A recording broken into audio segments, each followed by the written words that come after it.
Esta es una producción de Grupo Fórmula. Grupo Fórmula presenta José Cárdenas Informa.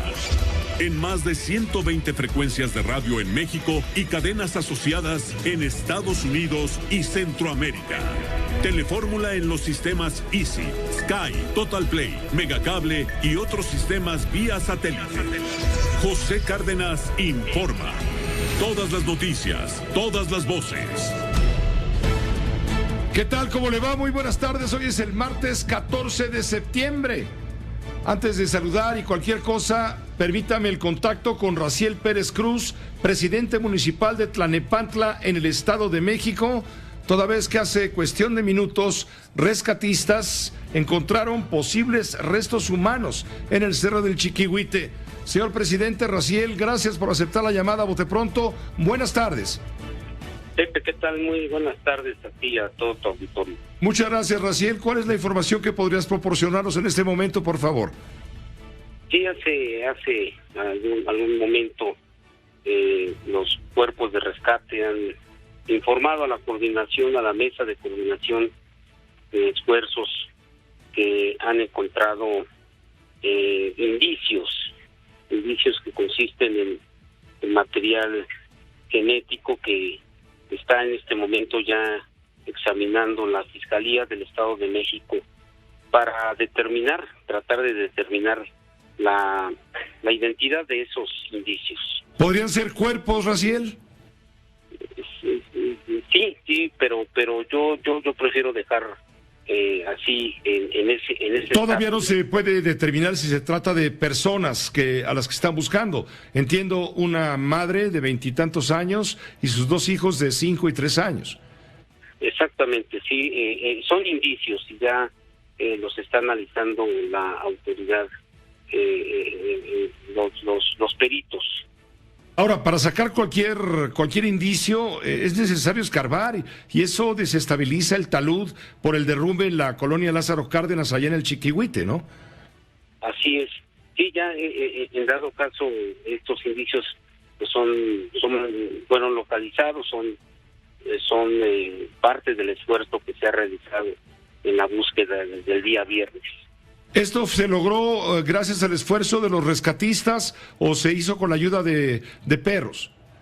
Los rescatistas primordialmente, Pepe. Los rescatistas primordialmente. Y en este momento están a la expectativa, se mandaron esos restos, esos indicios, vamos a decir, de lo que pudieran ser restos genéticos, se mandaron ya a analizar.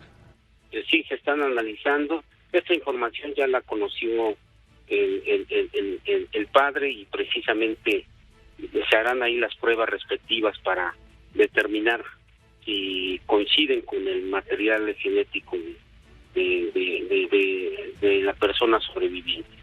¿Cómo va el desalojo de la zona? ¿Hasta cuándo van a detener las labores de rescate? Si llegase a confirmarse que estos indicios corresponden a algunas de las personas que están en las que estamos en la búsqueda, se valorará ya terminar precisamente con esa tarea. Pero yo no quiero adelantarme. Aquí la esperanza es algo que debemos mantener hasta el final. Pues muchas gracias Raciel por invitarnos a conocer esta información de primera mano, de primera voz. Corrió hace unos minutos, nos dices. Sí, exactamente, así es, Pepe. Muchas gracias, Raciel, estaremos en contacto si nos permites más adelante. Con mucho gusto, Pepe, muchas gracias. Gracias y a ti, muy buenas tardes. Raciel Pérez Cruz, presidente municipal de Tlalnepantla en el Estado de México, a partir de la localización de posibles restos humanos en la zona del deslave en el Cerro del Chiquihuite, ocurrido el viernes. Ahí permanecen desaparecidas 3 personas. Es una mujer de 22 años, una madre de 22 años y una hija de 3 años y un hijo de 5 años. Los que están siendo localizados, desgraciadamente todo indica que podría tratarse de que ya encontraron algún indicio, pues, que los lleve a suponer que estas personas habrían perdido la vida. Sin embargo, nos dice con toda prudencia, como corresponde a su cargo, el presidente municipal, que nada de esto es todavía oficial hasta que en tanto sea analizado genéticamente para poder tomar alguna determinación. Este anuncio también lo compartió Ricardo de la Cruz Musalem, el subsecretario de Gobierno del Estado de México. Él dijo que cuando los equipos realizaban trabajos de búsqueda y rescate se encontraron tales indicios. Allá se encuentra Fernando Cruz, él es corresponsal de 1TV Noticias, en colaboración especial con Grupo Fórmula. Fernando, te escuchamos con esta información que acabamos de confirmar con el presidente municipal, Raciel Pérez Cruz. Adelante, Fernando. Hola, Pepe, ¿cómo estás? Muy buenas tardes. Como bien lo acaba de mencionar el presidente municipal de Tlalnepantla, pues efectivamente los cuerpos de rescate de la Marina, de la Cruz Roja, del Ejército Mexicano, pues hallaron estos indicios, restos genéticos, que era lo que nos comentaba hace un momento en conferencia de prensa el subdirector de gobierno, que precisamente una vez que ya los peritos especializados de la Fiscalía Mexiquense pues analicen estos indicios, pues en caso de que resulte que se trata de las 3 personas, de la mamá y de sus 2 hijos, las labores se suspenderán de manera indefinida, y en caso de no ser así, evaluarán si continúan o no. De acuerdo con los estándares internacionales de rescate de búsqueda de personas, es 72 horas muy importantes. Ya nos comentaba hace unos momentos Ricardo de la Cruz que precisamente estas 72 horas ya pasaron, y desde el día viernes hasta este día no se han pues encontrado registros de vida en la zona. Desde que hallaron a esta mujer lesionada y al cuerpo sin vida de esta persona desde el pasado viernes, hasta la fecha no han encontrado indicios que marque que en ese lugar hay vida. Lo que sí encontraron pues fueron estos restos genéticos. Ya nos comentaba hace unos momentos también Ricardo de la Cruz que debido al tamaño de las rocas, que pesan prácticamente más de 200 toneladas, podría pues dificultar hallar un cuerpo físico como tal. Pero ya esos restos ya se encuentran en la Fiscalía. Hace unos momentos se llevaron a los familiares de esta mujer y de sus 2 hijos a la Fiscalía Mexiquense. Ahí se están haciendo ya las pruebas genéticas, y de determinar, pues simplemente pararían estas labores de búsqueda. Así lo dijo en conferencia de prensa. De hoy, cuando se estuvieron adentrando nuestros equipos a hacer búsqueda y rescate, hemos encontrado algunos indicios que pueden ser de cuerpos. Quiero que aquí seamos muy prudentes todas y todos en decir, porque hoy con lo que tenemos no podemos determinar si son las 3 personas que buscamos, pero hay un indicio importante que nos dice que pueden ser ellas. He pedido que a través del procedimiento natural que se está dando en estos casos, los equipos obviamente de búsqueda y rescate den conocimiento cómo se dio a la Fiscalía, y que a través de la Fiscalía pueda generarse una medida de identificación, y también hemos pedido a la familia que nos apoye en consecuencia. Como bien lo acabas de escuchar, Pepe, también para todo el auditorio, ahí están las palabras de Ricardo de la Cruz. Pero otros 2 temas muy importantes. Se acercan los festejos patrios.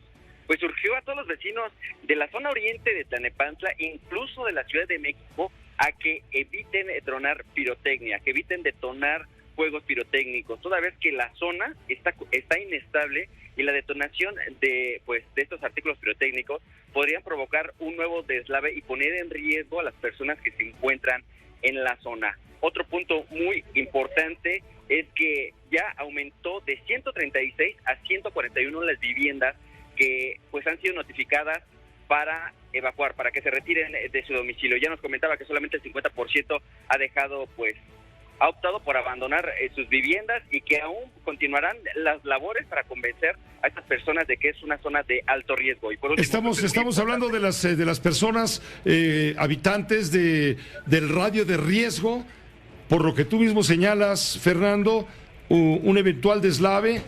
Sin embargo, la gente se resiste a dejar sus casas, sobre todo por temor a la rapiña. Nos reportan en los albergues, salvo la cifra que tú me pudieras corregir, que apenas unas 79 personas habrían acudido a este servicio de emergencia de cobijo. Pepe, muy importante, esta cifra ha estado cambiando. Ya lo comentaba de la Cruz, Musalem, que ya bajaron de 79 a 70 personas las que se encuentran dentro de estos 4 albergues ubicados en el municipio de Tlanepantla. Pero ¿qué era lo que nos comentaba también el presidente municipal? Que esta cifra varía, ¿por qué? Porque muchas personas llegan, pernoctan en la noche, que es cuando registran el mayor número de personas, y en las mañanas se retiran precisamente para hacer sus actividades. Muchas de esas personas pues ya están buscando otras opciones porque pues prácticamente ya no podrán regresar a sus viviendas. Por último, Pepe, muy importante también comentarte que en los próximos días se comenzará un censo por parte de autoridades federales para que puedan evaluar los daños de las viviendas y en esas posibilidades puedan apoyar a las personas. Así que, pues, declaraciones muy importantes, mucha información esta tarde en esta conferencia de prensa. Oye, ha trascendido que 15 días antes de la tragedia en el Cerro del Chiquihuite, vecinos de la zona habían alertado a las autoridades de protección civil de Tlanepantla del desprendimiento de la peña, pero fueron ignorados. Hoy hay una persona fallecida y 3 desaparecidas. Así es, Pepe, una situación bastante lamentable, pero también, ahorita que lo acabas de comentar, ¿qué era lo que nos comentaban también las personas encargadas de los refugios? Que ellos ya estaban preparados por las lluvias de hace 15 días. No sé si recordarás que precisamente una mujer también perdió la vida y por el sismo. Entonces ellos, algunos albergues, pues estaban juntando víveres para llevarlo a las personas que resultaron con sus viviendas afectadas por estas lluvias, también por el sismo, y pues bueno, surgió una tragedia mayor. Y todos esos víveres que ya tenían juntados, pues no lo están aprovechando en esta situación. Pues sí, aquí lo grave es que ellos alertaron, o como sea, se quejaron, advirtieron, y no recibieron respuesta, y ahora estamos viendo las consecuencias, las pérdidas humanas, las más importantes, pero también las pérdidas materiales de estas construcciones edificadas en terrenos evidentemente invadidos, en terrenos irregulares y por supuesto de alto riesgo. Te agradecemos mucho, Fernando Cruz, este reporte en esta colaboración especial. Quedamos pendientes, Pepe. Muy buenas noches. Muy buenas tardes. Claro que sí, muy buenas tardes. Quedamos pendientes con Fernando de la Cruz, reportero de Uno TV Noticias, en esta colaboración especial. Ahora sí les saludo a nombre de todo el equipo que hace posible esta emisión informativa cotidiana de Grupo Fórmula Noticias. Los saludo a nombre de Carlos Urdiales, coordinador rescatista. Carlos, ¿cómo te va? ¿Estás? Muy bien, muy buenas tardes y buenas tardes a ustedes. Y yo los saludo a nombre del equipo de los técnicos con Álvaro López al frente en los controles de radio, en Telefórmula Universidad, Ariana Reyes encabeza el equipo, junto con Enrique González e Isaac Jiménez en el switcher, Miguel Guevara y Claudia Hernández en el play out, y Juan Carlos González junto con Gabriela Castro en el generador de caracteres. Todas y todas pendientes y muy atentos, Pepe. Gracias, Carlos. Si me permite usted, por favor, me refiero a usted que nos escucha, no a Carlos, a él le hablo de tú.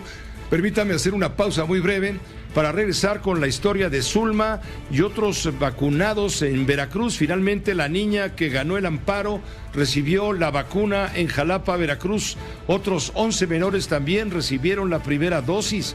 Y en la frontera de México con Estados Unidos, en el estado de Coahuila, en Piedras Negras, comenzó la vacunación contra COVID de jóvenes entre 12 y 17 años. Esto fue en Eagle Pass, Texas, del lado estadounidense. En un momento le tengo toda esta información. Telefórmula en el 121 de Easy, 157 de Sky, 161 de Total Play, 153 de Megacable y en los sistemas vía satélite a todo el mundo. José Cárdenas informa. Todas las noticias, todas las voces. José Cárdenas informa.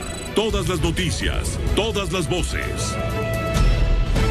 Antes de ir con toda la información de las vacunas, del caso de Zulma, de los jóvenes o niños, adolescentes de 12 a 17 años vacunados en Eagle Pass, Texas, fronterizo con Piedras Negras, Coahuila, permítame entrar en contacto en este momento con Uriel Carmona.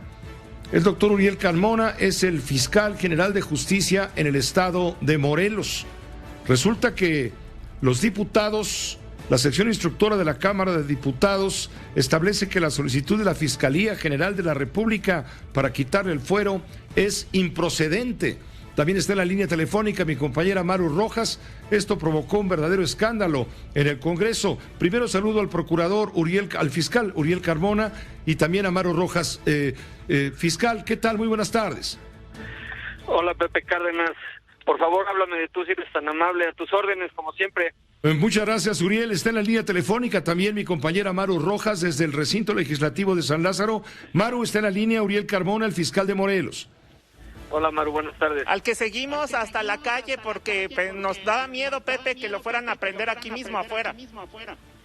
A ver, Maru, pues está en la línea, que nos explique Uriel Carmona qué fue lo que pasó exactamente. Supongo que está ya más tranquilo. ¿Estás más tranquilo, Uriel? Pues mira, siempre he estado tranquilo, partiendo de que yo no he cometido ningún delito ni incurrido en ninguna conducta ilícita. Al final, la verdad legal tiene que salir y esto se va a aclarar en algún momento. Lo que hizo la Cámara de Diputados fue resolver indebidamente que el fiscal de Morelos no tiene fuero, y de esa misma manera está resolviendo implícitamente y en automático que ningún fiscal del país tiene fuero, lo cual pues es un precedente de una trascendencia enorme, porque pues le están dejando a todos los fiscales del país sin la protección constitucional de la inmunidad procesal.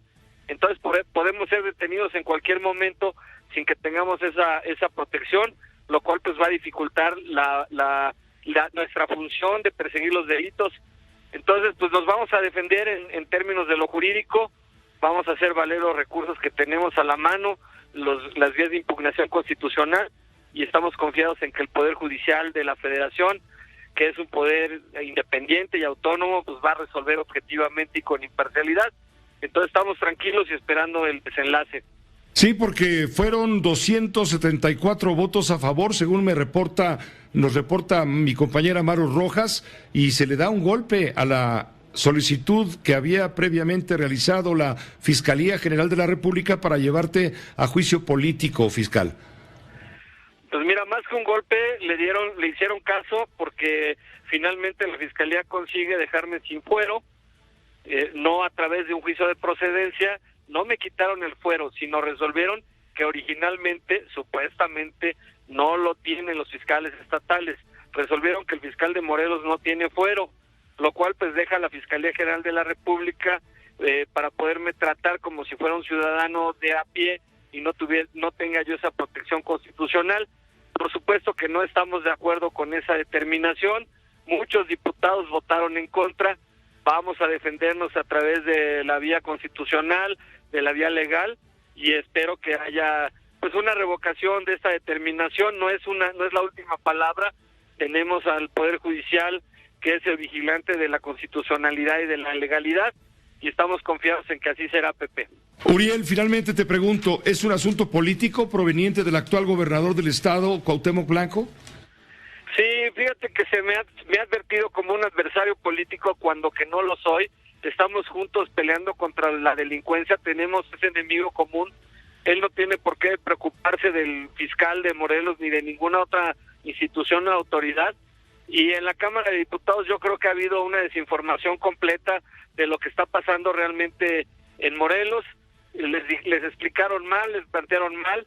Yo no he cometido ningún delito. Ahí les dijeron que había yo sido designado sin exámenes de control de confianza, cosa que no es ningún delito, porque esos exámenes no son requisitos de ingreso para ser fiscal, son requisitos para permanencia.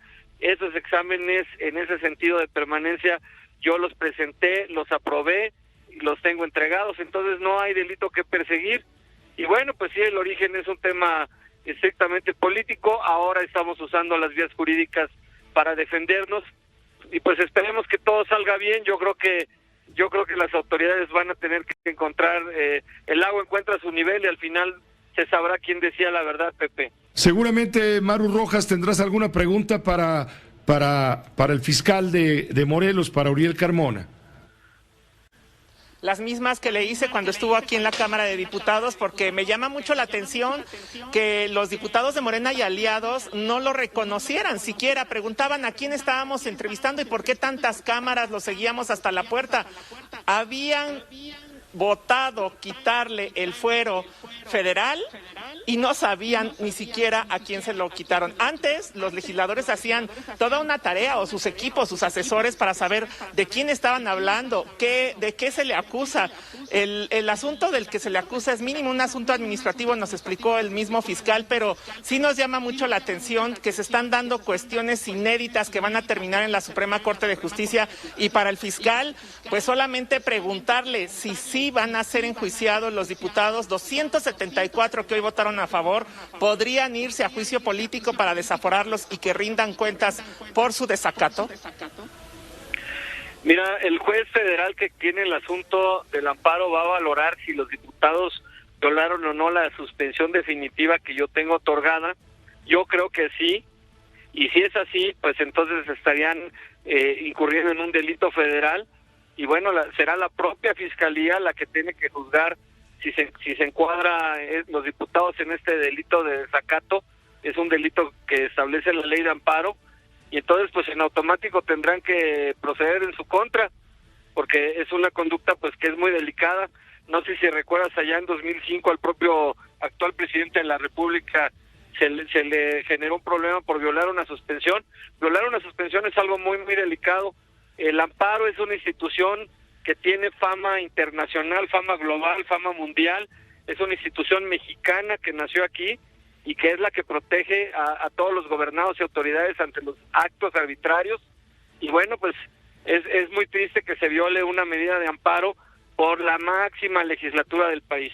Por eso los diputados del Partido Acción Nacional se salieron para no ser cómplices de esta irregularidad, ¿piensas tú, Uriel? Pues mira, en el momento de la votación yo ya estaba en los pasillos, ya no alcancé a percibir quiénes se salieron, pero pues no me extrañaría que lo hicieran pues para no ser parte de una cuestión así.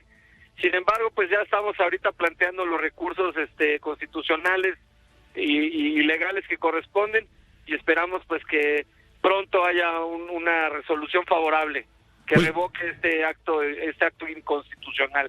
Uriel, fiscal, te agradecemos mucho que nos hayas tomado esta llamada así con esta velocidad, esta premura.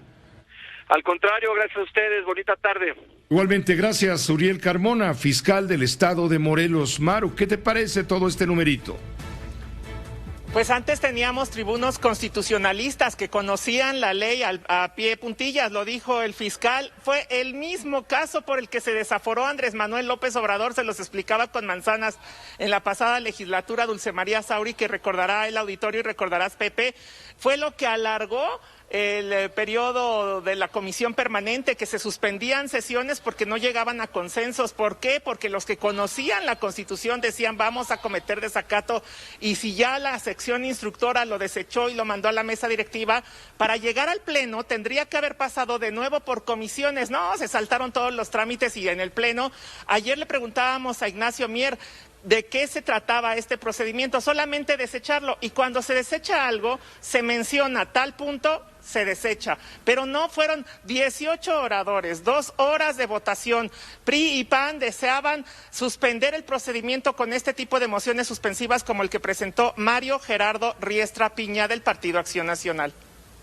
Que los dictámenes que se encuentren en poder de la mesa directiva durante el cambio de legislatura deban de ser devueltos a comisiones. En segundo lugar, porque el presente texto no puede ser resuelto de la manera en que está planteado, como una resolución, ya que esa figura no existe ni en la ley ni en el reglamento. En tercer lugar, existe una suspensión definitiva otorgada por un juez, por lo que el proseguir con el trámite podría llevar responsabilidades administrativas y penales para todos los legisladores que lo avalaran.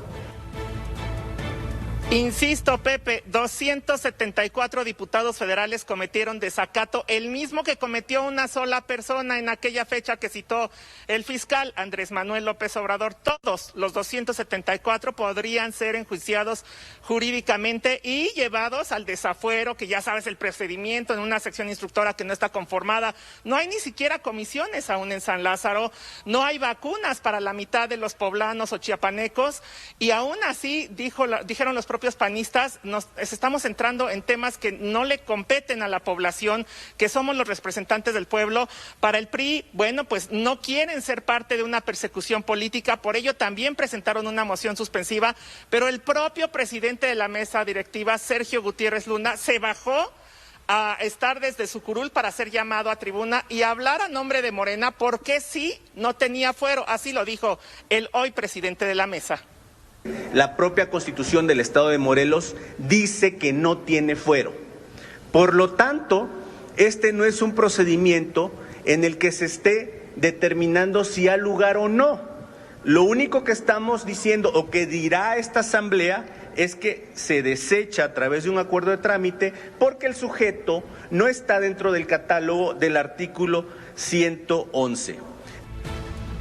Pues gracias, Maru, gracias. Creo bueno, que queda a grandes rasgos explicado todo esto, que tardó tanto tiempo, como tú bien señalas, para llegar finalmente a que se deseche y a poner en riesgo jurídico a 274 diputados que desacataron la ley. Lo cual lo determinará la Suprema Corte y otro capítulo que le corrigen la plana al Congreso en el otro poder. Muchas gracias, Maru, gracias, pendientes. Estamos pendientes, Pepe, buenas tardes. Gracias, muy buenas tardes desde el recinto legislativo de San Lázaro, mi compañera Maru Rojas. Pues vaya asunto, vaya escándalo, todavía hay mucho que escribir. Hay un trascendido por ahí, Carlos Urdiales, me parece que en Reforma. Templo Mayor, Pepe, maneja un trascendido, una hipótesis, pregunta, ¿se va a Cuauhtémoc Blanco de la gubernatura de Morelos? Y dice que allá en Cuernavaca, la ciudad de la eterna grilladera, es el rumor del día de hoy y que eso explicaría este desafuero que hoy se le quiere aplicar al fiscal Uriel Carmona, porque dicen que Cuauhtémoc Blanco necesitaría dejar a cargo de la Procuración de Justicia a un incondicional que le cuide las espaldas. Inclusive en Reforma, en Templo Mayor, se da por hecho que sería Pablo Ojeda, el actual secretario de Gobierno de Morelos y ahijado político de Olga Sánchez Cordero, el reemplazo de Cuauhtémoc Blanco. Pero también ya en el portal de Reforma, Pepe, hace unos minutos, el propio Cuauhtémoc Blanco hace una breve declaración diciendo simplemente que es falso que piense dejar la casa de gobierno allá en Cuernavaca, Morelos. Bueno, pues todo lo que se destila pues de todo este asunto por esta grilla que se ha suscitado. Gracias al fiscal de Morelos por aceptar la entrevista y desde luego al trabajo de Maru Rojas para tratar de explicar esta serie de anomalías. Si me permite, haremos una pausa y de regreso sí le entramos al tema de los contagios. Tienes el video de lo que dijo la niña Zulma de 2 años de edad, quien finalmente, después de un largo calvario de alegatos judiciales, de amparos y demás, finalmente ganó el amparo y recibió su vacuna en Jalapa, Veracruz. Otros 11 menores de edad también amparados recibieron la primera dosis. A todos los que me vieron, escucharon e intervinieron, hoy me aplicaron mi primera dosis de vacuna contra el COVID.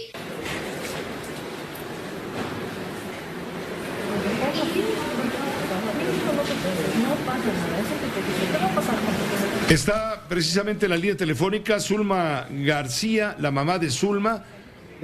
La niña se disculpa porque le cayó un poco mal la vacuna, por cierto, Familias viviendo con diabetes tipo 1 y estoy muy orgullosa de mi país. Por eso todos vamos a ser vacunados. No estamos solos. Gracias, muchísimas gracias.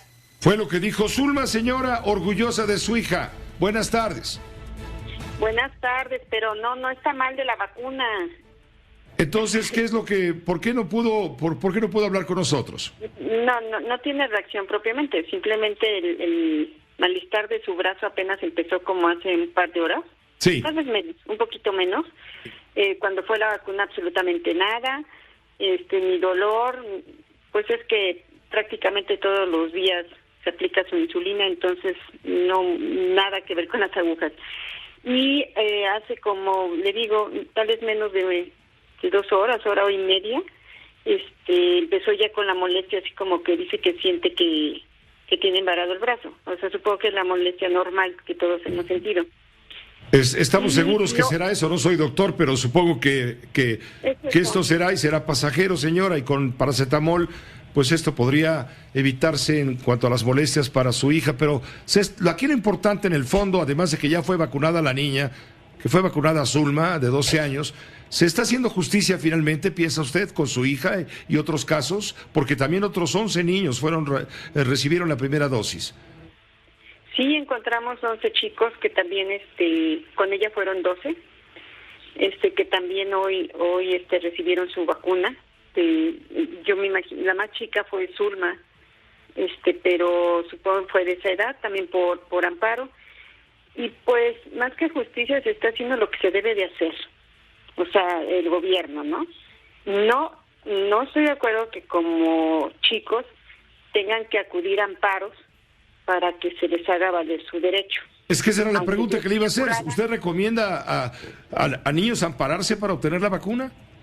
No debería ser. Aunque yo sea abogada y aunque yo soy conocedora del derecho y que así es como uno accede, no debería de ser, porque los chicos, su derecho es natural, o sea, no debe ser que en estas alturas tan pequeños tengan que hacer eso.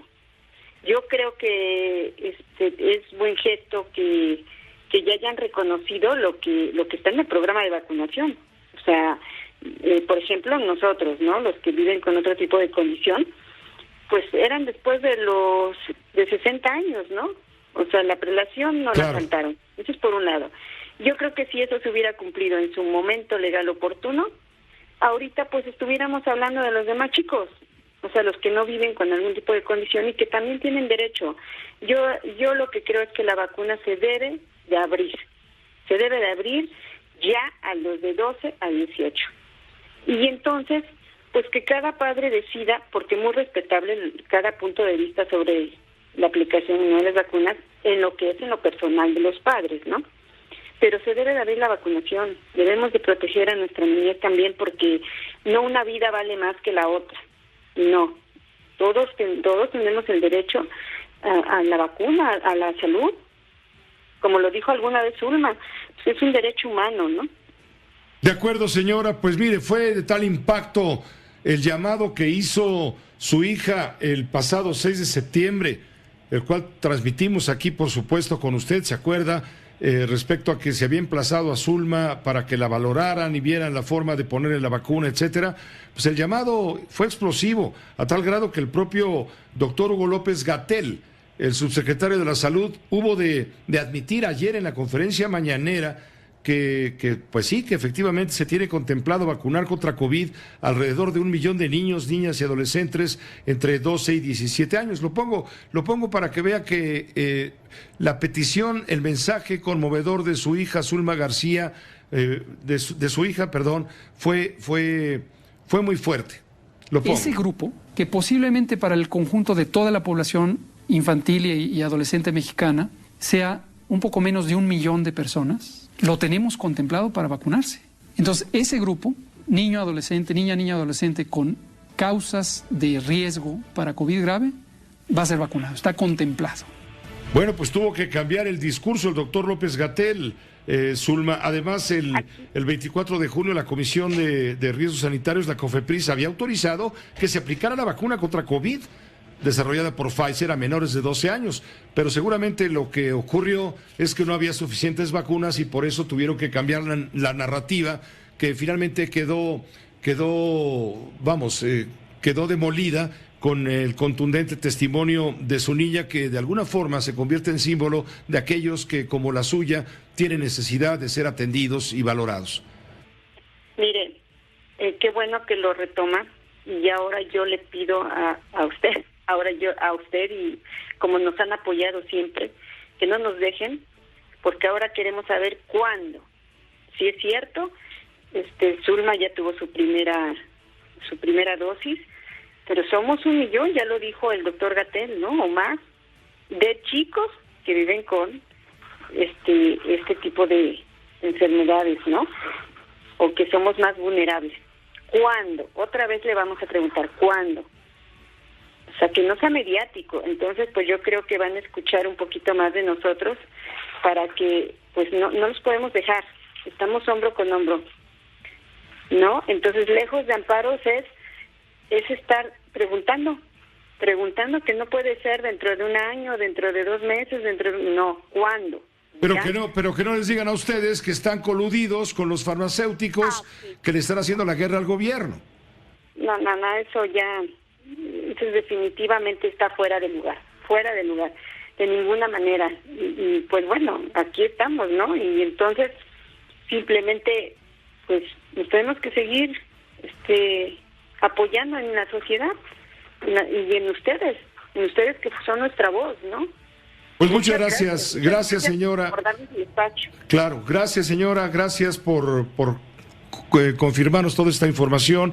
El beneficio para Zulma González García, su hija de 2 años de edad con diabetes 1, pues ya comienza por lo menos la mitad a resolverse. Vamos a esperar, como dice usted, a no dejarlas solas, a usted ni al millón de niños que están reclamando su derecho a estar vacunados contra lo que ha manejado en su momento equívocamente, desde nuestro parecer, el gobierno federal a través de el doctor Hugo López-Gatell, el bendito López-Gatell. Muchas gracias, doña Zulma García. Gracias saludos a su esposo. Y pues por hacer que nuestra voz llegara, ¿no? Y somos muchos todavía. Muchas gracias, señora. Hasta pronto. Zulma García, la mamá de Zulma, ya ve la historia, cómo va, en qué va, no ha terminado, ¿no? Sigue todavía. Y vamos a Coahuila. Resulta que en Coahuila vacunaron a 1,000 niños contra COVID. De hecho, fueron niños de Piedras Negras a quienes trasladaron momentáneamente a la garita ya en Eagle Pass, y ahí les pusieron la vacuna y los regresaron inmediatamente a México. Magda Guardiola, estamos contigo, adelante. Gracias, Pepe. Así es, el puente internacional número 2 que conecta a Piedras Negras, Coahuila con Eagle Pass, Texas, fue este martes el escenario para que 1,000 adolescentes coahuilenses recibieran la vacuna contra el COVID-19. En la práctica, pues es pionera en México y es parte de un programa binacional que permite a hijos de trabajadores de la industria de la exportación ser inmunizados y así pues también garantizar un menor número de contagios de este virus dentro del sector laboral. Transportes de pasajeros acudían cada hora hasta las empresas maquiladoras por los adolescentes y sus padres para trasladarlos hasta Eagle Pass. Mira, Magda, precisamente quédate en línea porque está Claudio Bres, el presidente municipal de Piedras Negras, Coahuila, quien condujo las negociaciones con las autoridades de el condado de Maverick, allá en Texas, fronterizo es decir, allí en Eagle Pass, fronterizo con Piedras Negras, Coahuila. Presidente, muchas gracias por aceptar la llamada. Buenas tardes. ¿Qué tal? Muy buenas tardes, señor Cárdenas, a sus órdenes. Gracias. Bueno, finalmente se logró con apoyo de empresarios estadounidenses. Vamos, explíquenos cómo estuvo esta negociación, porque no es una cuestión del gobierno, es una cuestión donde intervino el sector privado en apoyo a estos jóvenes menores de 17 años. Pues mire, sí, para su vasto auditorio a nivel nacional, que muchas veces es difícil a veces comprender las situaciones en una frontera, en el lado mexicano, el lado americano, bueno, trataré de ser muy sintetizada mi explicación, pero tratar de explicarla. En los Estados Unidos, pues ya tienen un superávit de vacunas. Creo que sabe usted, señor Cárdenas, que las vacunas tienen un tiempo de expiración que vence y que, bueno, se tienen que utilizar. Efectivamente, llevamos una relación con las autoridades del lado americano en materia comercial, industrial y, lógicamente, de negocios. Como todo su auditorio conoce, o al menos así creo, tienen los puentes internacionales México, Estados Unidos, Canadá, pues ya suman cerca de 17 meses de estar cerrados. Solamente el turismo extranjero de los Estados Unidos puede visitar el lado mexicano, no así nosotros los mexicanos no esenciales podemos cruzar a los Estados Unidos. Es de interés mutuo al 50% ir avanzando en este proyecto de vacunación que tiene nuestro país.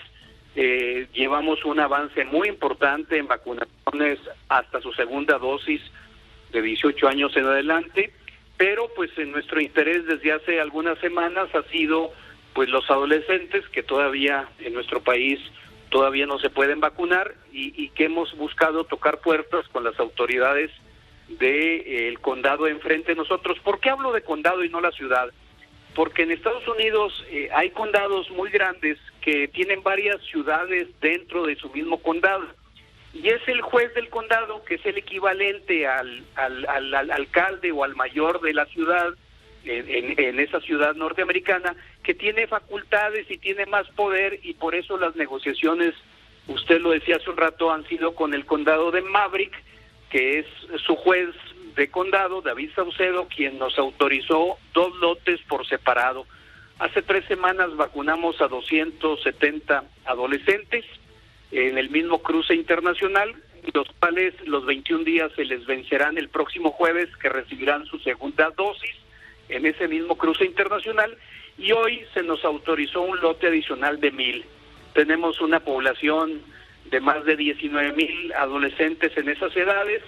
Queremos seguir avanzando con ellos, les agradecemos infinitamente lo logrado hasta hoy. Es parte importante, 1,270 que ya están vacunados, pero pues queremos que seguir avanzando, ojalá y se pueda, no hay garantías, y esa es la situación, si podría sintetizar, señor Cárdenas. Pues muy bien sintetizada, ya nada más les faltan algo así como 18,000, poco menos de 18,000, hay que seguir trabajando. Ha intervenido pues el sector privado por intereses, usted ya lo explica con toda claridad. El caso es que esto beneficia a la población menor de 17 años y a partir de 12 años allá en Piedras Negras, Coahuila, y esto seguramente va a ir poco a poco poniendo un granito aquí, un granito allá, para que pronto la frontera cerrada, como usted recuerda, desde marzo del año pasado, hace 18 meses, para viajes no esenciales, pueda ser reabierta, según está intentando a toda costa también el gobierno federal. Le agradezco mucho, presidente, le agradezco mucho, Claudio Bres, el que nos haya tomado la llamada y nos haya explicado esto que hoy sucedió, que es noticia, y ojalá se replique en varios puntos semejantes de la frontera norte del país. ¿Algo más que quisiera agregar? Nada que agradecer, don Pepe Cárdenas, al contrario, un privilegio poder hablar con usted, a sus órdenes, a su vasto auditorio, y aquí estamos en Piedras Negras, en esta frontera de México, en lo que podamos servir.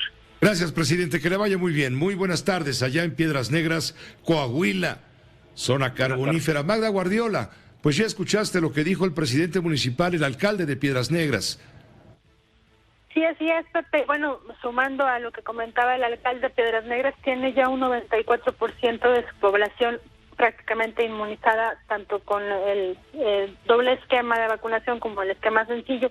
Y bueno, pues con estas vacunaciones de adolescentes que están realizando, pues pretenden llegar al 98% de la población. De hecho, es uno de los municipios de Coahuila con la mayor población inmunizada hasta el momento. Y bueno, pues nada más comentarte, Pepe, que no se registró ningún caso de algún síntoma que se haya sentido mal alguno de los adolescentes vacunados el día de hoy. Había algo de nerviosismo, pero era por parte de los padres de familia de estos jovencitos que acataron todas las disposiciones que mandaron las autoridades, tanto del lado mexicano como del lado norteamericano, para ser inmunizados con este biológico de Pfizer. Pues sí, el biológico de Pfizer, que está autorizado para casos de emergencia en población de 12 a 17 años de edad, y ha sido reconocido por la COFEPRIS para ser aplicado en México, por supuesto también en los Estados Unidos. Gracias, Magda Guardiola, que estés muy bien, gracias por la información. Un abrazo, Pepe, muy buenas tardes. Gracias, que te vaya bien, muy buenas tardes. ¿Qué hay de los contagios? Está dando a conocer la Secretaría de Salud que en las últimas 24 horas se ha registrado un incremento de mortalidad con respecto a las 24 horas anteriores. Estamos hablando de 1,046 muertes por coronavirus en todo el país. Son 12,929, prácticamente 13,000 nuevos contagios, es lo que nos reporta en este momento la Secretaría de Salud. ¿Me permite un momento? Vamos a una pausa muy, muy breve. ¿Tú tenías algo, Carlos? Sí, Pepe, presentabas hace un momento el audio del subsecretario Hugo López-Gatell cuando habla de que se va a vacunar a poco más de 1 millón de niños y adolescentes entre 12 y 17 que tienen factores de riesgo para presentar cuadros graves e inclusive morir por COVID. Eso lo dijo en la mañana, y de inmediato Javier Tello, doctor y un tuitero muy seguido en ese aspecto de la salud pública, Pepe, tuiteó lo siguiente: hablemos claro. Ni Hugo López-Gatell ni nadie en ninguna institución sabe cuántos menores de edad existen con cáncer, diabetes, asma, enfermedades inmunológicas, desnutrición o parálisis cerebral. Tal vez sepan de los que tienen VIH. Hablar de poco más de 1 millón es una burrada, dice Javier Tello respecto a lo dicho por Hugo López-Gatell. Gracias, esto lo acaba de publicar en redes sociales, bueno, lo publicó en redes sociales una vez que López-Gatell tuvo la gentileza de informar a la opinión pública nacional en la conferencia mañanera sobre este asunto que finalmente todo esto de los amparos y de la demanda de Zulma González, etcétera, pues lo único que hizo fue poner en ridículo al subsecretario de Salud, y ahora esto se ratifica con lo que dice Javier Tello. Así van las cosas en la 4T, en la parte de la salud, desde luego. En otras, luego hablamos. Una pausa breve, volvemos.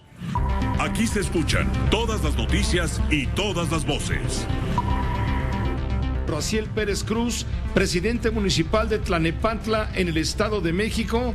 Sí, hace algún momento los cuerpos de rescate han informado a la coordinación, a la mesa de coordinación de esfuerzos, que han encontrado indicios que consisten en material genético que está en este momento ya examinando la Fiscalía del Estado de México para tratar de determinar la identidad de esos indicios. José Cárdenas informa. Todas las noticias, todas las voces. Saludo con mucho gusto y deseándole pronto restablecimiento a la doctora María Amparo Casar, siempre, a todas horas en su juicio. Ella padece en este momento una gripa, siempre pendiente de colaborar. Hoy quiere hablar, nos dice, quiere hablar de lo que dijo el presidente de la República al mencionar la invitación del gobernador saliente de Sinaloa, Quirino Ordaz, para incorporarse va a ser propuesto como futuro embajador de México ante el gobierno de España. Es un caso. También hizo lo mismo con Antonio Echevarría, gobernador de Nayarit, a quien invitó también, no ha dicho a qué, a integrarse en su gabinete. Habrá otros gobernadores que van a dejar el cargo en los próximos días, incluso en las próximas horas, y no sabemos si alguno va a tener hueso, como decíamos antes, los periodistas a los políticos que les daban algo que hacer. Habrá algunos también que tengan inquietudes por buscar competir para postularse a la grande. En fin, hay mucho movimiento, doctora Casar. Aquí lo importante es preguntarte y saludarte, claro, deseándote mejoría. ¿Cuál es el mensaje que tú lees está mandando el presidente López Obrador? Muy buenas tardes. Muy buenas tardes, Pepe, y gracias por permitirme tomarla desde mi casa, así con un gripón, marca llorarás, pero bueno, no pasa de eso. Mira, políticamente, pues es una cosa muy extraña, claro, en este país de la pureza ideológica y la fidelidad partidaria. Hemos visto, no es el primer caso, pues hemos visto que no es una costumbre pues muy arraigada. La gente sí se aferra al poder, no importa con quién, cómo, ni dónde. Ahora, lo que sí sorprende es en el caso de López Obrador, porque criticó la alianza, Vamos por Más, pues bueno, no se cansó de criticarla durante 6 meses y hacer campaña en contra de Alianza, diciendo que pues eran prácticamente la misma, permíteme usarlo, pero pues la misma porquería, eran el uno como el otro, personas sin principios y que no pensaban en el pueblo, sino en el poder y en la riqueza. Y hoy resulta, yo no había visto, y lo revisé antes de entrar a tu programa, pues estas expresiones tan elogiosas que ahora escuchamos de un priista de toda la vida, Quirino Ordaz, y de un panista también de toda la vida, Antonio Echevarría, de Nayarit, que dejará el cargo el próximo 19 de septiembre, y ahora resulta pues que estos dos han tenido un desempeño maravilloso, cita las cifras sobre seguridad y demás, y hablando de que han sido realmente unos gobernadores pues muy destacados, y en torno a eso, o en torno a esa consideración que hace él, pues los invita a trabajar en su gobierno, y ya se le olvidó que eran de los innombrables partidos en este país, que son el Revolucionario Institucional y Acción Nacional. tales niveles, te iba a decir que pues tales niveles de incongruencia no los conocíamos, pero sí los conocemos en secciones anteriores y lo conocemos en este sexenio en donde se nos ha vendido la idea de la pureza ideológica y se nos ha vendido la idea de que pues los otros partidos deben de ser castigados. Pues no solamente no son castigados, en el sentido de que no se enderezan contra estos exgobernadores que a lo mejor no tienen ninguna cola que le pisen, eso no lo estamos discutiendo, pero se les premia a uno con una embajada y al otro, pues nos dijo ya López Obrador que no lo presionáramos para que nos dijera a dónde va a ir, pero el hecho claro es que nos dice que lo quiere invitar a su gabinete. Pepe, a este ritmo, pues pensemos que ganó 11 gubernaturas, tenía nada más 6 gubernaturas Morena o López Obrador,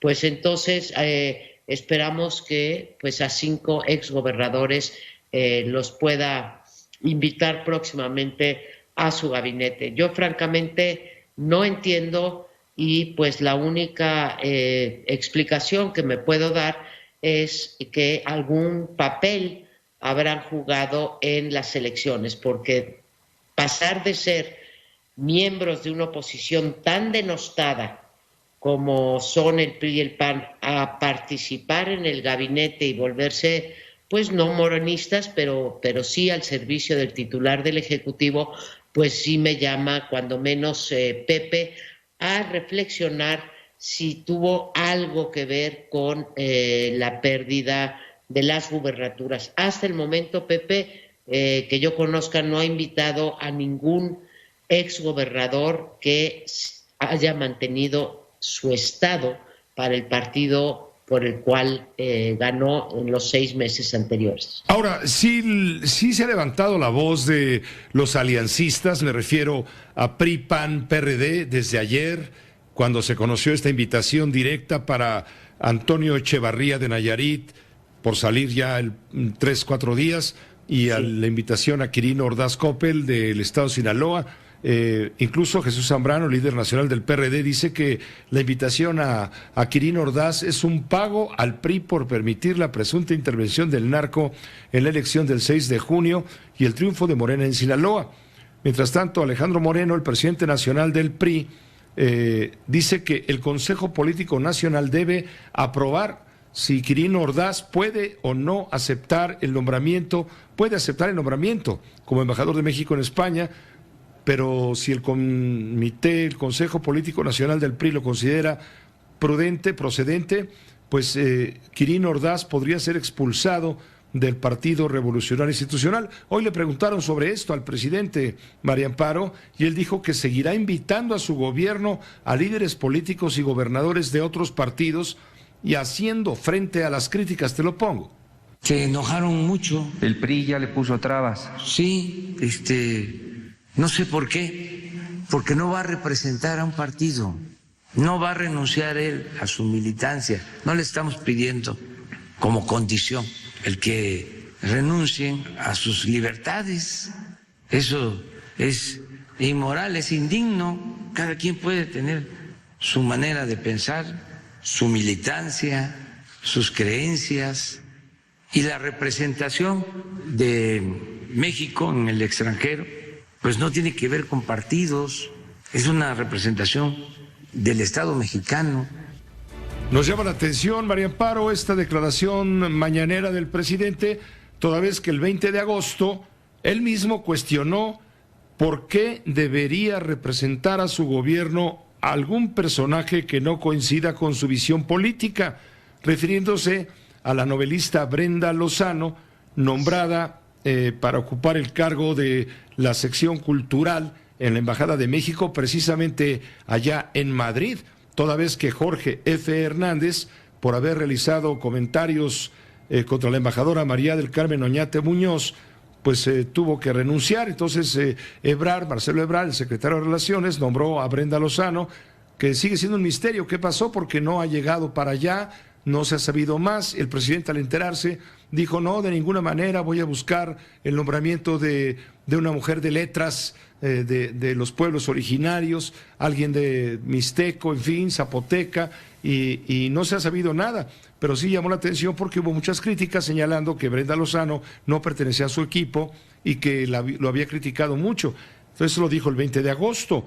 Entonces, mira, lo pongo tal y como lo dijo, nada más para recordar, porque me parece que hay una contradicción, salvo tu mejor opinión. Lo pongo. En el caso que planteas, pues es un asunto también, ¿sí?, de moralidad, de congruencia. Si no se está de acuerdo con nuestro proyecto, ¿cómo nos van a representar? ¿Ves? Ahí viene la duda, María Amparo. Pues más que la duda, nos estás dando un par de declaraciones en donde queda palmaria, así clarísima, prístina, la contradicción, como tú dices, yo diría más la incongruencia. Hace apenas un mes se decía que por qué iba a tener él en la diplomacia cultural, porque eso es el nombramiento al que te estás refiriendo, a alguien que no comulga con sus principios, y en la diplomacia, sin adjetivos, sí puede tener a alguien que no comulga con sus principios, pues absolutamente incongruente. Y eso es lo que nos permite decir que no que hay detrás de que Quirino Ordaz haya aceptado la invitación o que próximamente la acepte Antonio Echevarría, si es que la acepte, sino cuáles fueron los motivos que llevaron a Andrés Manuel López Obrador a contradecirse de esta manera tan flagrante. Y si bien no voy a hacer eco de lo que nos dice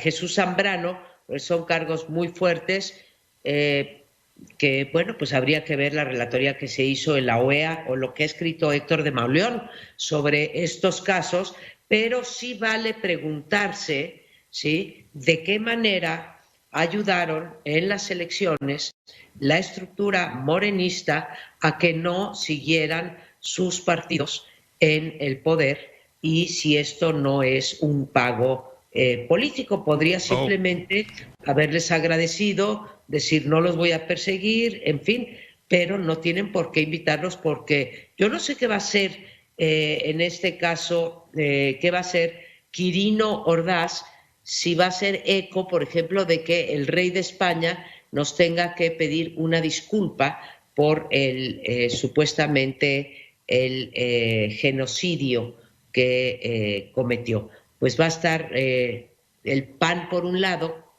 diciendo una cosa y por otro lado un gobernador de filiación panista, porque el presidente dice no tiene que renunciar a su militancia, defendiendo una cosa en la que no cree o no cree su partido, Pepe. Realmente, pues sí es para levantar sospechas, y cuando menos es para señalar la tremenda incongruencia que le has mostrado al público con estos dos extractos de las mañaneras de Andrés Manuel López Obrador. Sigue con su efecto teflón.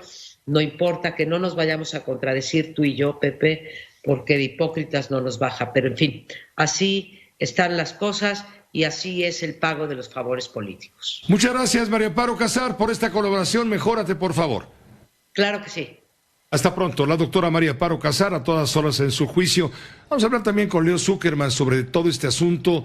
Hoy publica algo muy interesante, se lo recomiendo mucho, en su columna cotidiana del periódico Excelsior. Habla de un circo a 4 pistas, dice, las 4 pistas políticas de López Obrador, donde interviene todo este factor, todo este juego. ¿Qué está haciendo López Obrador en el circo de la política? Lo vamos a comentar con Leo, si me permite, después de una pausa breve.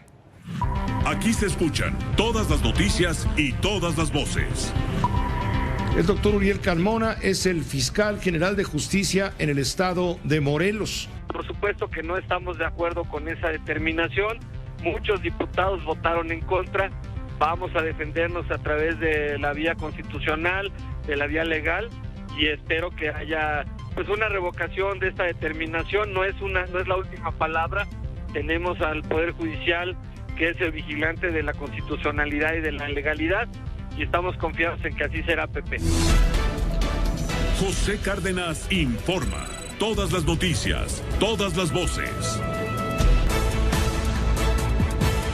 José Cárdenas informa. Todas las noticias, todas las voces. Antes de ir con Leo Zuckerman, el maestro Leo Zuckerman y sus minutos de opinar para hablar del circo a 4 pistas del gobierno de la Cuarta Transformación que encabeza el presidente López Obrador. ¿Quién más? Permítame tener contacto con mi compañera Sara Pablo, porque hoy en la mañanera hubo asuntos muy interesantes sobre el tema de la liberación mañana 15 de septiembre, como lo hizo Hidalgo en 1810, la liberación de presos que no tengan cargos graves y que no hayan cometido delitos de sangre, en fin, una especie de amnistía que fue anunciada por el presidente de la República. Creo que es la nota, Sara Pablo, salvo tu mejor opinión. Adelante, buenas noches. Sí, Pepe, ¿cómo estás? Muy buenas noches. Ya lo había anunciado el presidente Andrés Manuel López Obrador, pero apenas el día de mañana se materializa ya con un primer bloque de reos. El secretario de Gobernación, Adán Augusto López Hernández, dio a conocer esta mañana que este miércoles serán preliberados 681 internos, 36 de ellos de penales federales, quienes se beneficiaron con este acuerdo presidencial que ordena la puesta en libertad de reos torturados en prisión preventiva o sin sentencia por más de 2 años, adultos mayores o con enfermedades crónicas. Detalló que va a continuar el análisis de los expedientes porque son más de 4.233 que serán ya puestos a disposición de las autoridades judiciales y se va a revisar pues cada mes a ver cuántos van saliendo. Esto fue lo que señaló. Puedo comentar que con algunos gobiernos estatales ya hemos podido avanzar y al día de mañana se hará el otorgamiento de beneficios a 682 internos. Los requisitos, Sara, para que se dé esta amnistía son 10 años sin sentencia y haber cometido un delito no grave, alegar tortura y comprobarse con el protocolo de Estambul. Por cierto, hoy más adelante, con la periodista Marielena Cantú, en un trabajo especial, vamos a hablar de un caso específico donde hubo tortura y la señora tiene 30 años de sentencia de cárcel, está en prisión desde hace algunos años, en fin, lo hablaremos más, un momento más. También se verán beneficiados con esta amnistía adultos mayores de 75 años que estén en cárceles federales, que no hayan cometido delitos graves, llevarán su proceso en domicilio o a domicilio. Adultos mayores de 65 años con enfermedad crónico-degenerativa que no hayan cometido delitos graves llevarán su proceso a domicilio. Vuelvo a lo mismo. Son en total 681 presos en diferentes cárceles, algunas federales, como mencionabas, y otras de ya locales en diferentes estados como Baja California Sur, Baja California, Chiapas, Ciudad de México, Nayarit, Oaxaca, San Luis Potosí, Sinaloa, Tabasco, Tlaxcala, Veracruz, Zacatecas, penales y 37 de penales federales, Sara. Así es, Pepe, fíjate que en este caso decías de lo que tiene que ver con cuántos años han estado en prisión sin sentencia. Hoy el secretario de Gobernación dijo que son 2 años, a pesar de que se había dicho que eran 10 años, así como tú lo mencionas. Y en el decreto, bueno, en el acuerdo que fue publicado en el Diario Oficial, dice que la prisión preventiva pues será de acuerdo con el delito que se cometió, pero según la Constitución no podría ser más allá de 2 años. Entonces, suponemos que de acuerdo con esto y lo que dijo el secretario de Gobernación, en realidad van a ser aquellos presos que cumplan estas características, que no sean delitos de sangre, como los denominó el presidente, y sobre todo, bueno, pues que no hayan obtenido una sentencia y que ya tengan estos 2 años en prisión preventiva, Pepe. Aquí no se va a beneficiar, por ejemplo, Rosario Robles, supongo. Bueno, ella está por prisión preventiva en este momento, en espera de una sentencia, pero todo dependerá de los delitos que se le acusan. Sí, pero lleva 2 años sin sentencia. Y está el otro caso muy discutido, el de Israel Vallarta. ¿Te acuerdas? Acusado de secuestro. Y él interpuso una serie de de recursos judiciales para demostrar que él fue, cuando fue detenido, fue sujeto a tortura. Y esto lo dejaría, digamos, le permitiría salir. Sin embargo, hoy Adán Augusto López, el secretario de Gobernación, dijo que él no entra en el grupo de las personas beneficiarias de esta libertad adelantada a presos que fueron propuestas por el presidente, porque Israel Vallarta enfrenta otro proceso abierto por un secuestro donde no se ha acreditado tortura. Uno sí y otro no. Es el caso de Florence Cassés, ¿te acuerdas? Pero es otro. A ver, ¿qué fue lo que dijo Adán Augusto? Vamos a ponerlo. El señor Israel Vallarta enfrenta un proceso, fue víctima de tortura y esta se acreditó con dictámenes correspondientes al protocolo de Estambul en el proceso seguido por el secuestro de Cristian y Scholmo. Sin embargo, tiene otro proceso abierto por otro secuestro en el cual pues no se ha acreditado la tortura ni la violación al protocolo de Estambul, por lo tanto no puede ser beneficiario de los beneficios del decreto. Sí, se acuerda usted de Israel Vallarta, es el presunto líder de la banda de los Zodíaco, supuesta banda que existió, que luego no existió, Cárdenas Palomino la inventó, García Luna, en fin, y actualmente está preso en el penal del Altiplano. Él ha exigido con todos los recursos a su alcance libertad, ya que está probado que fue víctima de tortura al ser detenido en diciembre de 2005 junto con, ¿se acuerda?, la francesa Florence Cassés, ambos acusados de secuestro. Florence Cassés, todo un lío donde intervino Olga Sánchez Cordero cuando era ministra de la Suprema Corte, etcétera, que acreditó que se había violentado el debido proceso y no la declaró inocente, simplemente declaró que se había violentado su debido proceso y quedó en libertad. Inmediatamente cogió sus chivas y se fue a Francia. Vino un conflicto muy grave político entre México, era el régimen de Felipe Calderón, y el presidente Sarkozy de Francia. Hubo prácticamente una ruptura de relaciones a consecuencia de este asunto. Por lo pronto se canceló el año de México en la cultura en Francia, en fin, es toda una historia. Bueno, el caso es que Israel Vallarta por ese caso podría quedar libre porque se acreditó tortura. Sin embargo, hoy dice el secretario, hay otro caso de secuestro en donde no se acredita tortura y por lo tanto se tiene que quedar entambado. Sara Pablo, ¿de qué más habló el presidente? Habla de que no viene a México Biden el día 27 como quería el presidente.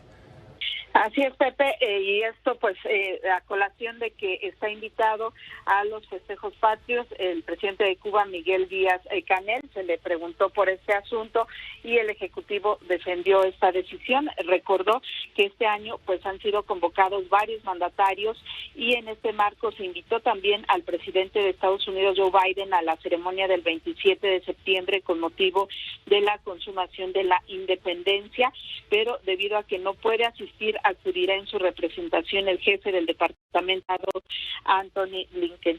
Y bueno, pues el presidente de la República también reveló que está ya analizando un segundo viaje al extranjero, prácticamente pues a la mitad de su sexenio, y sería también a Estados Unidos, a Nueva York, esto para asistir a la Organización de las Naciones Unidas cuando México asuma la presidencia del Consejo de Seguridad. Dice que lo evalúa ante la recomendación que le ha hecho tanto el embajador Juan Ramón de la Fuente como el canciller Marcelo Ebrard. Estoy analizando asistir a Naciones Unidas en noviembre, porque México va a ocupar la presidencia del Consejo de Seguridad de la ONU y tanto el secretario Ebrard como el embajador en Naciones Unidas, el doctor Juan Ramón de la Fuente, me han sugerido que asista, que sería muy importante porque México va a ser presidente. Y bueno, pues a propósito del próximo informe de gobierno de la jefa de gobierno de la Ciudad de México, Claudia Sheinbaum, hoy se le preguntó al presidente qué calificación le pone y así respondió. Así como nos calificaban antes en la facultad, póngale calificación de Ciencia Política, era NA, no acredita. No acreditado, eso era cuando se pillaban a uno. Luego S, suficiente, B, buena, y MB, muy buena. ¿Y la E, de excelente? No había. Pues la ponemos. No, vamos a quedarnos con esas cuatro. Tiene MB, Claudio, MB. Y hay otros servidores públicos del gobierno que también tienen MB. Y en estas señales... Casi todos, MB, está muy bien. Pero de gobiernos independientes, autónomos, soberanos, como el gobierno de la ciudad, Claudia, de primera, MB. Pues parte, Pepe, de los temas tocados esta mañana en la conferencia de más de 2 horas. Sí, gracias, Sara Pablo. Oye, por cierto, hoy el nuevo embajador de Estados Unidos en México, Ken Salazar, presentó sus cartas credenciales.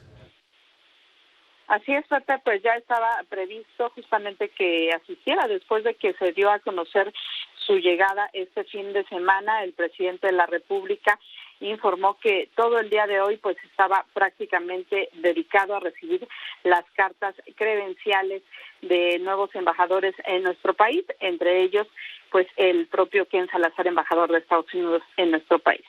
Sin duda, el embajador más importante por la relación importante que tiene México en lo político, económico y comercial con Estados Unidos. Gracias, Sara. Buenas noches. Hasta luego. Buenas noches. Gracias. Ya hay una reacción de la esposa de Israel Vallarta, quien, le digo, según el secretario de Gobernación, no alcanza los méritos para quedar en libertad a pesar de haber sido encarcelado por un caso de secuestro en donde se acreditó que lo torturaron. La esposa fue a la Fiscalía General de la República. Omar Aguilar, rápidamente, te escucho. Así es, Pepe, gracias, muy buenas tardes. En una entrevista, la esposa de Israel Vallarta, María Sainz, dijo que tenía esta carpeta bajo la manga, la Fiscalía, para no dejar en libertad a Israel, por lo que dijo, le queda claro que se trató de una imposición. Esto fue lo que comentó y bueno, estamos a la espera de mayor información, pero es el reporte que tengo por el momento, Pepe. Muchas gracias Omar. Rapidito, que te vaya bien. Buenas noches. Buenas tardes. Permítame, sí, buenas noches. Ya, vámonos a una pausa breve y regresamos con Leo Zuckerman, ahora sí, para el circo de las 4 pistas. Aquí se escuchan todas las noticias y todas las voces. Zulma García, la mamá de Zulma, ya ve la historia. Que no nos dejen, porque ahora queremos saber cuándo. Si es cierto, Zulma ya tuvo su primera dosis, pero somos 1 millón, ya lo dijo el doctor Gatell, ¿no? O más, de chicos que viven con este tipo de enfermedades, ¿no? O que somos más vulnerables. ¿Cuándo? Otra vez le vamos a preguntar, ¿cuándo? O sea, que no sea mediático. Entonces, pues yo creo que van a escuchar un poquito más de nosotros para que, pues no los podemos dejar. Estamos hombro con hombro. José Cárdenas informa. Todas las noticias, todas las voces. José Cárdenas informa. Todas las noticias, todas las voces. Saludo al maestro Leo Zuckerman y sus minutos de opinar. Hoy quiere hablar de circo, maroma, teatro, equilibrio, 4 pistas en una misma escena. Leo, bienvenido, ¿cómo estás? Muchas gracias, querido Pepe. Buenas noches a ti y a toda la audiencia. Gracias. Hoy publicas en Excelsior una columna que así se titula, ¿no? Las 4 pistas políticas de López Obrador. ¿Cuáles son? Pues mira, me puse a analizar todo lo que había pasado desde las elecciones, políticamente hablando, y me pareció que sería muy conveniente hacer la metáfora como del circo de varias pistas. La gente recordará que había circos y que había circos donde estaban pasando cosas en 4 diferentes lugares, ¿no? Entonces uno quería... Pues generalmente eran 3 pistas, ¿no? Eran 3 pistas, ¿no? Sí. Bueno, aquí me salió una más y quise hacer esta analogía porque veo al presidente operando precisamente en 4 pistas, todas ellas relacionadas. ¿Qué ves? ¿Payasos, leones, equilibristas? De todo, Pepe, de todo. Déjame decirte, la primera pista, para todos los presidentes, ya en la segunda parte de su sexenio, la prioridad es dejar a el político o política que ellos consideran que debe de ser el próximo presidente de México. A dejar sucesor. Uh-huh. Por cierto, la última vez que ocurrió fue con Miguel de la Madrid y Carlos Salinas. Que por poco no le sale. Por poco no le sale, porque luego, pues tú recordarás, Salinas, pues le mataron a Colosio, tuvo que poner a Zedillo, pues no ganó Fox, que era de la oposición, Fox no pudo poner a Krill porque le ganó la candidatura del PAN Felipe Calderón. El hijo desobediente. El hijo desobediente. Felipe Calderón no pudo poner ni candidato, que era Cordero, ni presidente, porque les ganó el priista Enrique Peña Nieto. Y Enrique Peña Nieto pues no pudo poner a Mid, a su candidato. A Calderón se le murió Muriño. Sí, así es. Entonces, esta pista no ha sido nada fácil en los últimos años, Pepe. Se les ha complicado tremendamente la sucesión. Pero aquí me parece que es muy claro, y el mismo presidente lo ha dicho. Hoy escuchábamos otra declaración al respecto. Su candidata es Claudia Sheinbaum. O sea, me parece que la primera pista de López Obrador es hacer candidata de Morena a la presidencia a Claudia Sheinbaum, y luego, utilizando el capital político y la popularidad del presidente, hacer la presidenta de la República, ¿no? Creo que él va a ser el jefe de la campaña. Entonces, la primera pista es dejar a Claudia sentada en la silla del Águila en la Palacio Nacional. Ya sé cuál es la segunda, la de los Leones. La segunda es la de los Leones, porque pues hay otros dos leones que digamos que acechan a la cachorra del presidente, ¿no? Es decir, a Claudia Sheinbaum. Y me refiero desde luego a Ebrard y Monreal. O sea, ¿cómo va a apaciguar López Obrador, el presidente, a estos dos políticos que ya dijeron, con señales explícitas o tácitas, que ellos también van por la candidatura de Morena a la presidencia? Que no se van a bajar, pues. Que no se van a bajar. La pregunta es cómo los va a convencer de que se bajen, o si no, si va a haber rompimiento, si van a lanzarse estos por otro partido. Siempre y cuando ese partido no tenga posibilidades de ganar. Exactamente, que les quiten 5 o 7 puntos a Claudia para que no puedan perder Claudia. O convertirse pues en una especie de plan B y plan C. Los presidentes siempre tienen que tener plan B y plan C en la sucesión presidencial. Entonces, la segunda pista tiene que ver precisamente con... Hoy se ve Ebrard y Monreal, no sé si se vaya a subir otro, yo no veo otro que pueda subir. Desde luego el presidente tiene muchas fichas, muchos instrumentos para controlar tanto al coordinador de Morena en el Senado como al secretario de Relaciones Exteriores, ¿no? Entonces esa es la segunda pista política en la que tiene que operar el presidente. Tercera pista política, yo creo que al presidente con toda la razón le queda claro que el único partido que le puede ganar la presidencia a Morena en el 2024 es el Partido Acción Nacional. Y por eso está enfocando todas sus baterías de críticas en contra del Partido Acción Nacional. Y cualquier candidato que se trate de asomar ahí diciendo yo quiero ser el candidato del PAN a la presidencia, saca la escopeta el presidente y en la tercera pista les dispara y durísimo.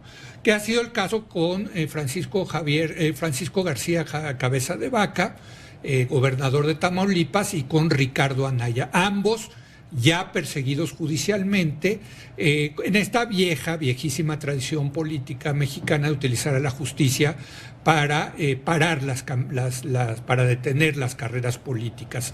Entonces el presidente se va a dedicar a parar a cualquier posible candidato del PAN y a pegarle un día sí y el otro también al PAN desde el púlpito presidencial ahí en Palacio Nacional.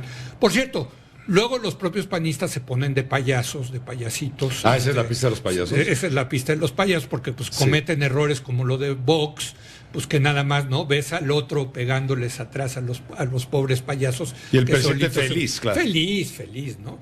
Y la cuarta pista me parece que está muy interesante. Es la de los equilibristas. La de los equilibristas. Los malabaristas. Exactamente, Pepe, que es el tema de cómo romper la alianza del PRI con el PAN, de Va por México, para llevarse a los priistas hacia Morena. Ahora sí que el equilibrio del primor, déjame ponerlo de esa manera. ¿Por qué? Porque el presidente necesita los votos del PRI en la Cámara de Diputados y en la Cámara de Senadores para sacar adelante sus 3 reformas constitucionales y toda su agenda, digamos, para consolidar el proyecto López Obrador. Y también entiende que muchos priistas están de acuerdo con la agenda de López Obrador. Entonces, pues quiere desarticular al PRI, dividirlo, traerse la mayor cantidad posible de políticos, de legisladores, de cuadros, de militantes hacia Morena. Y eso es lo que está haciendo. ¿Cómo lo va a hacer? pues como se hace la política, Pepe, administrando un chorro de zanahorias y de garrotes. Y eso es lo que ha hecho, lo que hemos visto en los últimos días. A algunos priistas les dan zanahorias, como a Quirino Ordaz, ¿no?, que ya lo nombró embajador en España. Lo va a proponer, en fin, pero es un trámite. Sí. Y a unos ahí mal pensados dicen que no es gratuito que esté por allá Enrique Peña Nieto, ¿no? Entonces, digo, si ya es buscarle mangas al chaleco, mangas ¿no? al chaleco, pero en fin, yo creo que va a haber muchas zanahorias, pero también muchos palos. Es decir, va a sacar sus expedientes, los van a amenazar, les van a decir: si no cooperas con nosotros, te vamos a perseguir judicialmente, la UIF, la Fiscalía. Si no cooperas, cuello. Exactamente. Entonces, el cuarta pista es el primor, ¿no? El equilibrio del primor, traerse al primor. Y esas son, me parece, las 4 pistas a las que hay que seguirles la pista en esta segunda parte del sexenio. Lo haremos a través de tus prismáticos. Pues con mucho periodísticos mucho de análisis. Gracias, Leo. Gracias, querido Pepe. Buenas noches. Los minutos de opinar de Leo Zuckerman, como siempre. Una pausa muy breve. Vamos a hablar de un caso de injusticia. De una mujer que está en prisión, a la que acusan de haber elaborado su propio secuestro y le sacan una confesión por medio de tortura. Estaremos con María Elena Cantú, periodista, en un momento. José Cárdenas informa. Todas las noticias, todas las voces. Me da mucho gusto saludar a la periodista de investigación María Elena Cantú. Ella es colaboradora del periódico Reforma y de la red Dialoga de la Comisión de la Corte Interamericana de Derechos Humanos. Ella es investigadora de historias que pretenden dar voz a aquellos que no las tienen, sobre todo a aquellas personas que no son escuchadas, como es el caso de personas privadas de la libertad. María Elena, qué gusto saludarte, bienvenida, por supuesto, esta es tu casa. Leímos con mucho interés algo que tú publicaste sobre un tema en el que se ha luchado muchísimo, que es el caso prácticamente de una persona, Liliana Yepes, que está en prisión acusada de haber participado en su propio secuestro y está sentenciada a 30 años, tengo entendido. Sin embargo, esta confesión lo sacaron a base de torturas. María Elena, bienvenida.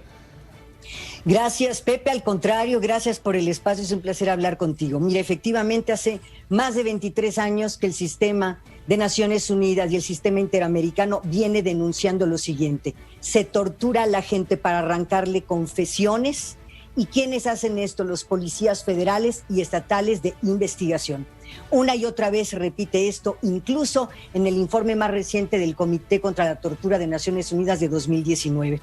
Tenemos ordenamientos a todo dar, pero que no se cumplen. Lo prohíbe la Constitución, hay jurisprudencia de la Corte. Tenemos la Ley General contra la Tortura, pero la realidad se impone la impunidad, Pepe. El caso de Liliana no es un caso aislado. Hay 2 informes que señalan la cantidad de mujeres, más de 100, de acuerdo con Amnistía Internacional, mujeres jóvenes y de escasos recursos que han recibido tortura, incluso tortura sexual, para que asuman, se autoincriminen de delitos graves como delincuencia organizada y secuestro. ¿Cuál es la historia de Liliana y de muchas mujeres? Liliana era una mujer divorciada, tenía 2 hijos y por aquel entonces su tía fue secuestrada. Vivía con un hombre extremadamente violento. Una noche ella intenta correr de la casa a este sujeto y él le dice: pues no, porque te vas a arrepentir, te voy a hacer daño a ti y a tus hijos porque yo secuestré a tu tía. Liliana va y denuncia a este sujeto ante la entonces Procuraduría General de Justicia de la Ciudad de México. Ahí le dicen: sí, vamos a investigar. La llaman exactamente la noche del 30 de enero de 2012 y le dicen: ven a identificar unas voces que están relacionadas con el secuestro que tú denunciaste. Ahí los agentes sacan una pistola, la ponen en el escritorio y le dicen: vas a hacerte responsable de ese delito tú. Ella se niega y le dicen: ah, no, entonces vamos a subir a tu hijo que esté en el estacionamiento, le vamos a poner una golpiza y ya verás que tú y él se van a la cárcel. ¿Firmas o no firmas? Si te parece bien, María Elena, vamos a darle el espacio que merece esta historia conmovedora, sin duda. Mañana te prometo más tiempo para que podamos explicar esto, porque no puede pasar simplemente desapercibido, pero por falta de tiempo tenemos que cortar en ese momento. Tengamos una cita mañana. Encantada, Pepe. Por favor, te lo vamos a suplicar. Claro que sí, hasta mañana, gracias. Hasta mañana, Marilena Cantú, periodista de investigación con este tema que tiene mucha historia, donde en el fondo lo que prevalece es la impunidad, el secuestro, el abuso policial, y este es un caso entre miles. Una pausa, volvemos. José Cárdenas informa. Todas las noticias, todas las voces. Al cierre informativo le comento a usted que el subsecretario de Gobierno del Estado de México ha informado que hace escasos minutos fue rescatado el cuerpo de un menor de edad, falleció consecuencia del derrumbe de la roca en la colonia Lázaro Cárdenas, en la ladera del Cerro Chiquihuite, desgajado el viernes a mediodía. Han rescatado el cuerpo de un menor de edad. Hasta aquí llegamos con lo importante. Hasta mañana. Esta fue una producción de Grupo Fórmula.